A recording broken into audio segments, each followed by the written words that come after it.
Welcome to the Further Light Podcast, brought to you and presented by Wisconsin Freemasonry, helping you accomplish your Masonic goals through education and more light. And now, I introduce to you Brother Chris Ludke.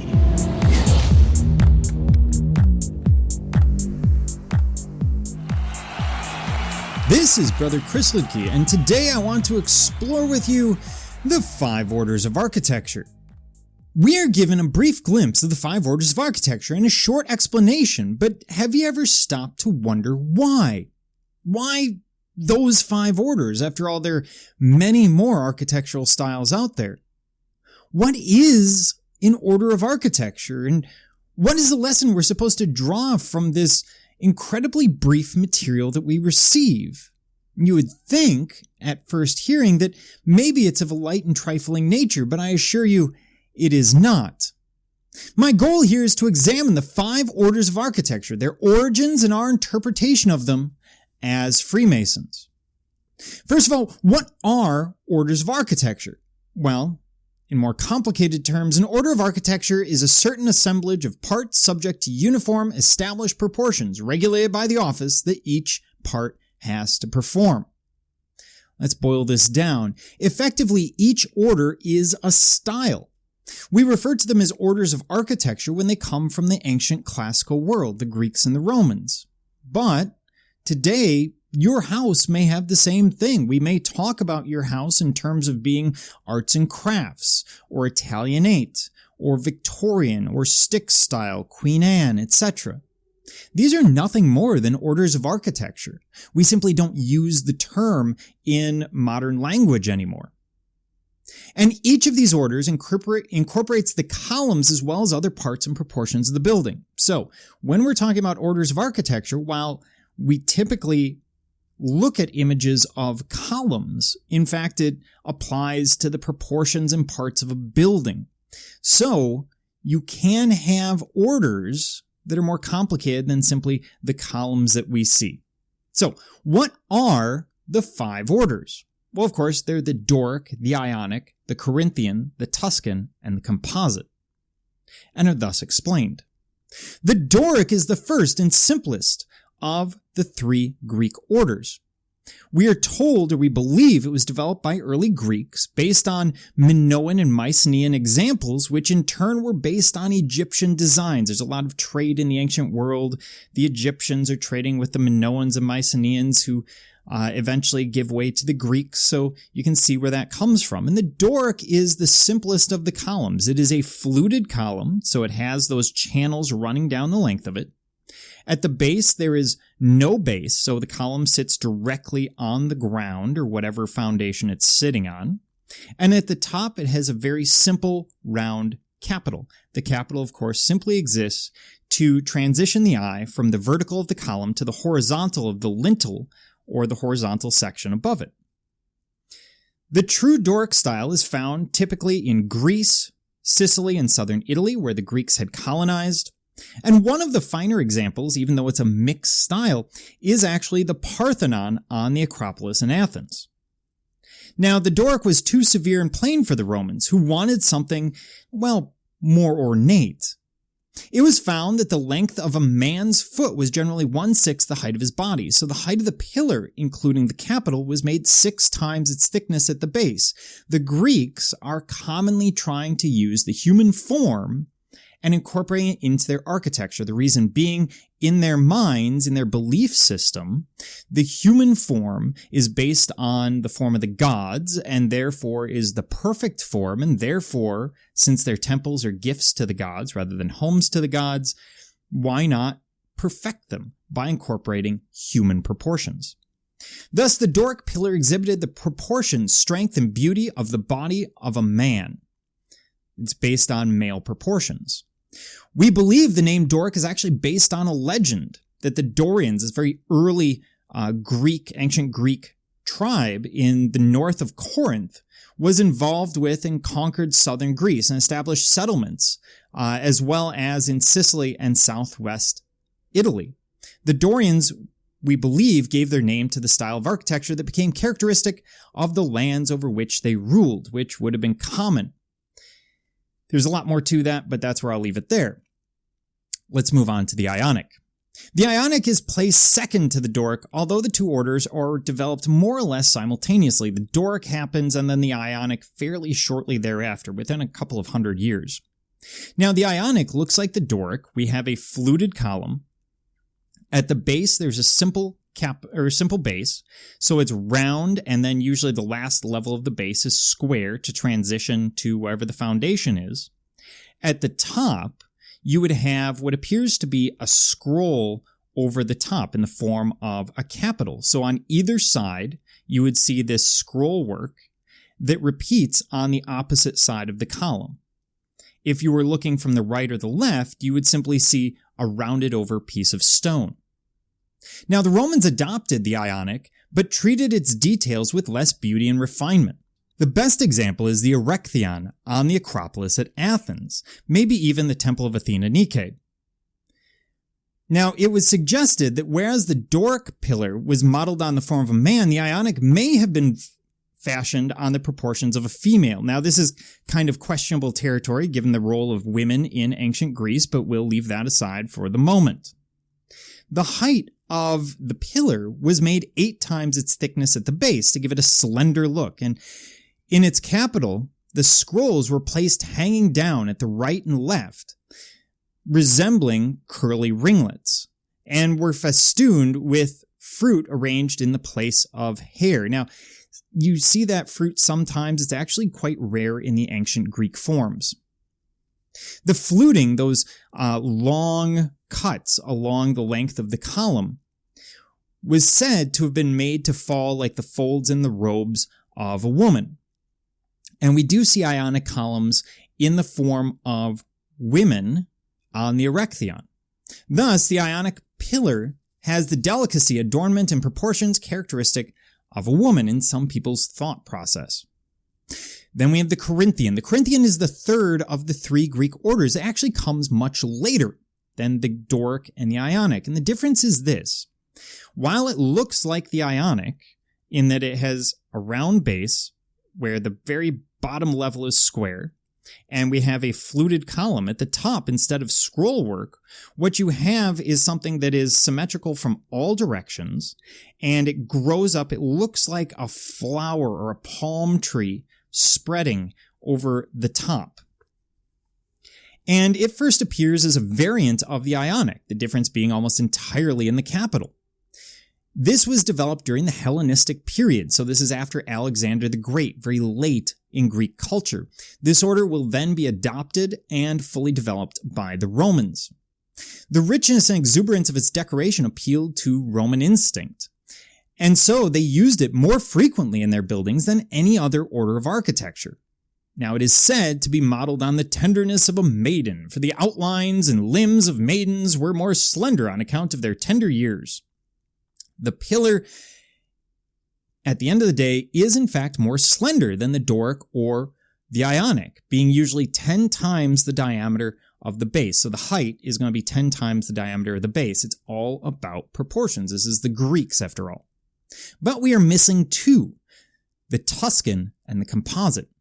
The Tuscan is the first of the 5 orders of architecture that are discussed, and is severely designed with no ornamentation.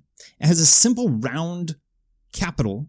The column will be unfluted with a very simple base, typically 7 diameters high. So it's the proportions are much closer to the Doric than anything else. The Renaissance architects made it their own with a stone entablature, although traditionally there would be timber. And when I say entablature, I mean the horizontal directly above the columns.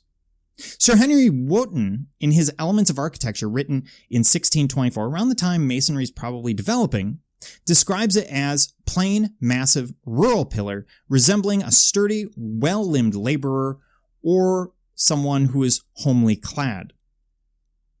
Now, this leads to the Composite. The Composite, also known as the Roman, is the last of the 5 orders, and it differs from the Corinthian only in the design of the capital, which is a combination of the Corinthian and the Ionic. So they put the scrolls of the Ionic above the leaves of the Corinthian. The height of the column is usually 10 diameters, similar to the Corinthian. The entablature, again, will resemble the Corinthian. And this is an order that's completely unknown to the Greeks. We believe it is a Roman invention and used largely by them in triumphal arches and to give very ornate character. The same Sir Henry Wotton we looked at before says of the order, though the most richly tricked, yet the poorest in this, that he is borrower of all of his beauty. In other words, they've borrowed everything. The Romans are basically taking this and adapting it. And this is very common for the Romans. They did that all the time with all sorts of art forms. So why do we talk about this in Freemasonry? What is the connection? Well, at the end of the day, the Ionic is symbolic of wisdom. It's allotted to the master who must possess that wisdom necessary to rule and govern the lodge efficiently and employ and instruct the brethren in Freemasonry. The master must strive to give Masonic knowledge, to gain Masonic knowledge, to enable him to obtain wisdom, which is necessary for a full appreciation of the principles and tenets of the order. In doing so, he becomes a keener and better Mason, fit to lead the lodge, while seeking counsel of knowledgeable brethren. The Doric is symbolic of strength and allotted to the senior warden, who in ancient times was responsible for the actual operations of the workmen according to the plan of the master. The senior warden must possess strength to enable him to perform the important duties allotted to him. Strength, of course, without wisdom is particularly dangerous. Therefore, the senior warden is directed at his investiture to act in conjunction with the master.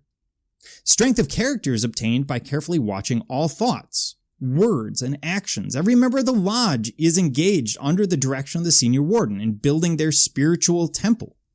And so he must be very careful how he uses that strength. The Corinthian pillar, symbolic of beauty, is allotted to the junior warden. He is in charge when the sun is at its meridian, when life-giving properties and brightness are at their highest point. At this time of day, work ceases for a period and peace prevails. There is brief rest after toil, intimate conversation amongst brethren, and general relaxation of mind and body so that pleasure and profit may be the result. The power to express beauty of thought, word, and action is given to man alone as the only known rational life. It is in the period of relaxation that such beauty of character becomes most manifest, provided it is properly controlled. And it can be properly controlled if the Mason gives due attention to the teachings of the three great lights in Freemasonry: duty to God, regularity of conduct towards man, and passions and prejudices which are kept within due bounds. Each brother must ensure that beauty adorns the inward man. But this leaves an obvious question, because we've kind of heard this before, haven't we? So what about the Tuscan and the composite? They're just kind of thrown in there, so why are they there? Well, these other two are probably extremes that we must avoid.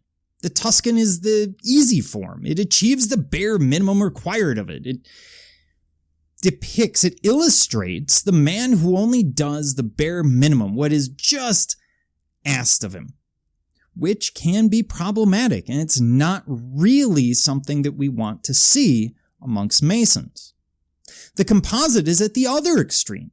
By combining the Ionic and the Corinthian, it adds superfluous extravagance that serves no purpose other than vanity. This is the man who appears to work hard, or makes every appearance to be successful, the right watch, the right car, but the effort is in fact a thin veil.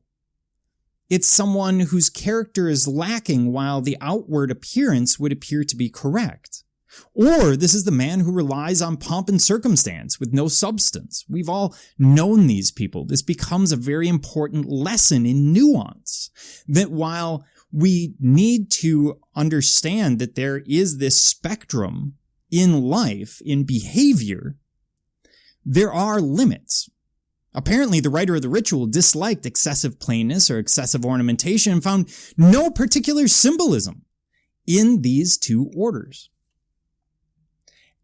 And we also must ask, why do we esteem the Greeks here? Why do we say it is to the Greeks and not the Romans? Well, remember, Freemasonry was undergoing its formative years during the Enlightenment, a time when learned scholars would look back to the Greeks and the Romans, primarily the Greeks, before moving forward with their studies. Arguably, all of Western civilization is built on Greek thought, democracy, and culture. We are showing a direct connection to a highly esteemed ancient society and drawing the observer's thoughts to the Greeks, perhaps giving them an idea of where to start and where to begin their studies to become a better man. So let's tie this up. The 5 orders of architecture would seem to stand out as superfluous to the lessons of Freemasonry, but they are not. They teach roles within the lodge, roles in our own lives, and perhaps most importantly, teach us where we must remain within due bounds to avoid being too simple or too extravagant. It's showing us a middle path, and that phrase is actually rather unique because it only really turns up in a few other places, but it is a universal teaching, this idea that you can be too ascetic, too simple, too minimalist, but you can also be too extravagant. And to find happiness, you must look down the middle. And by the way, we see that in the circumpunct, we see that in other symbolism and teachings in Freemasonry. Finally, this material gives us one of many concrete starting parts for improving ourselves through Masonry. Brothers, thank you for joining me for another episode of the Further Light podcast. Are you interested in learning more about Freemasonry in Wisconsin? Visit wisconsinmasons.org. That's WIMasons.org to learn more about Masonry and access further educational content and further light in Masonry. Thank you for listening.